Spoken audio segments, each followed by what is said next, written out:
What's going on, everybody? First week of the new training cycle. So, I chose option 1 out of the 2 options that I had in the last video. So, I'll leave a link to that in the description, and I'll probably add like a button on top of this one so you can check that out if you like. But, yeah, I chose option 1, which was basically the same as the previous 4-week cycle, but with slightly more intensity, so heavier weight. Not by much, but also progressing the accessory exercises and the Nordics, which are going to go up in volume. So, the warm-up was feeling terrible, to be honest. I was running on very little sleep. I had already trained in the morning. I had a boxing session in the morning, so it was definitely not at 100%. And you can probably tell with the warm-up sets for the squats here that I'm not going to full depth. I just wasn't feeling it. I was thinking, shit, am I gonna have to do all the sets, not even to parallel? But the good thing was that as I did the sets, I started feeling better. So I put the full working weight on the bar, which is 75 for today. I'm doing sets of 6 with that. So well within my capabilities, but still building up. So the philosophy remains the same. I'm still building a base and still acquiring some tolerance. But as you can tell with the 75 kilos, the range of motion is improving. And I think it improved even more for the second set, which you'll see now. So this is good. Yeah, good depth on the second set.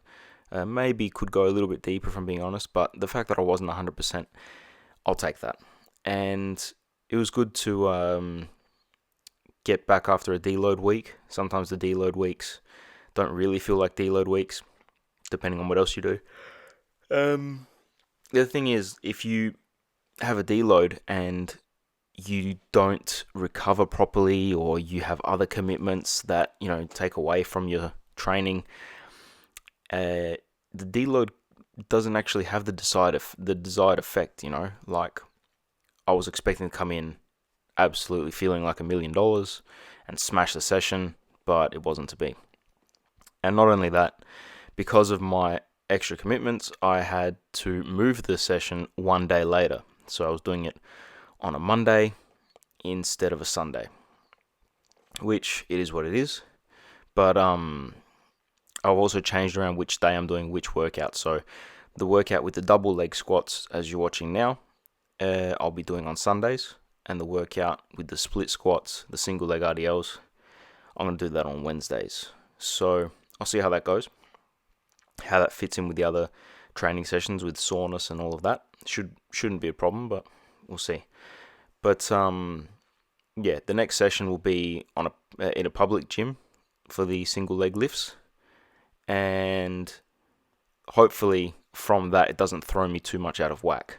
But tomorrow, which is, I'm recording this on a Tuesday, tomorrow is Wednesday, where I'm going to have a full recovery, mobility day off training, relax, because Thursday, the way it's going, I might have to do a triple training session. So I've agreed to do some football training with a friend in the morning, early in the morning at about 7:30.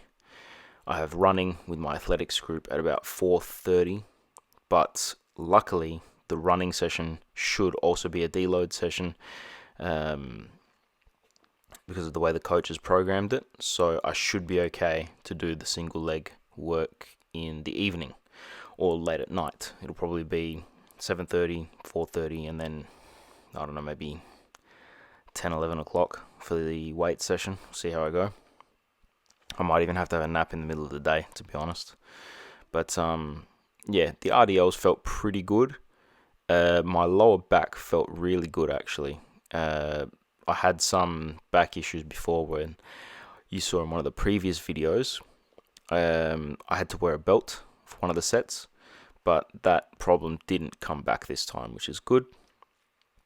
And I wore the lifting straps so that it didn't unnecessarily tax my forearms and keep all the focus on the lower back, glutes, hamstrings. And yeah, it felt pretty good, to be honest. I'm not sure with RDLs if I need to really go lower. I could, perhaps. But I really use it as a tool to train the second pull of the power clean. So in the power clean, there's 3 pulls, which I'll explain better when I actually add them into the program next month. But it's basically for a full clean, to be honest, not just a power clean. It's a 3-phase lift. So the bar to below your knees, or the bar to just above your knees, is the first pull, as they say. Then the explosive, the rapid movement where, the bar brushes your thighs and you shrug it upwards really violently. That's the second pull. And then the third pull is only really effective when it's more than your body weight. And you see it a lot in the Olympics when they're lifting really heavy weights. The third pull is the bar is moving upwards and you pulling on the bar because you weigh less than the bar, and you let your knees go so that you drop. You're pulling your body down underneath the bar to catch it in a squat position. So first phase is from the floor to above your knees. The second pull is the explosive violent shrug from the mid thigh level roughly to catching it in a front rack position. But the top half of that pull before the front rack position, you're pulling your body down to lower yourself into the catch. Doesn't make sense that much when you're explaining it over audio, but I promise when I do the cleans in the video, when I video a session that has cleans in it, it'll be easier to explain then. So the Nordics felt not too bad. I was getting some twinges and some small pain in my hamstrings, and I felt that as well in the running session that followed that. So just got to really be careful. Side lunges felt okay, 8 kilos now, which is heavier than last time.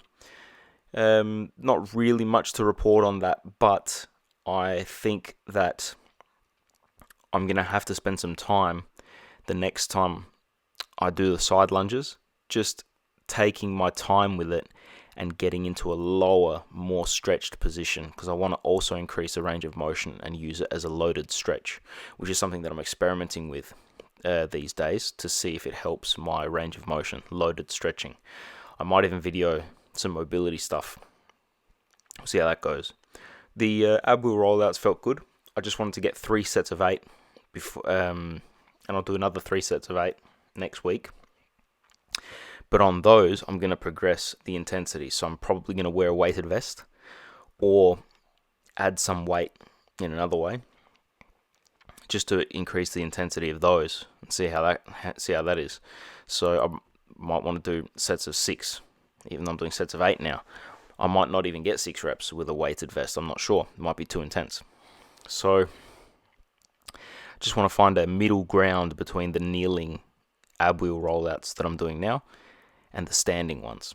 So it should be interesting, to be honest. I think it's one of the more impressive exercises when you do it standing. And from people who I know who have really progressed in the standing ab wheel rollouts, it's really good for ab development. Like the abs become like really developed, nice and thick, and if you're a field sport player, it develops serious core strength, which helps you out on the pitch. So still just little bits here and there that need to improve. I suspect I will have a better session if I'm better rested on Thursday, even though it'll be the 3rd session of a triple training day. But tomorrow's going to be day off, mobility, rest, recovery, stretching, that sort of thing. And then hopefully, to be honest, depending on how I'm feeling, I might just hit the punching bag or something. But it's a good start to a 4-week cycle where I hope to see some improvements. And I'm going to go back on symmetric strength for the next video, so keep an eye out for that. And I'll catch you in the next one.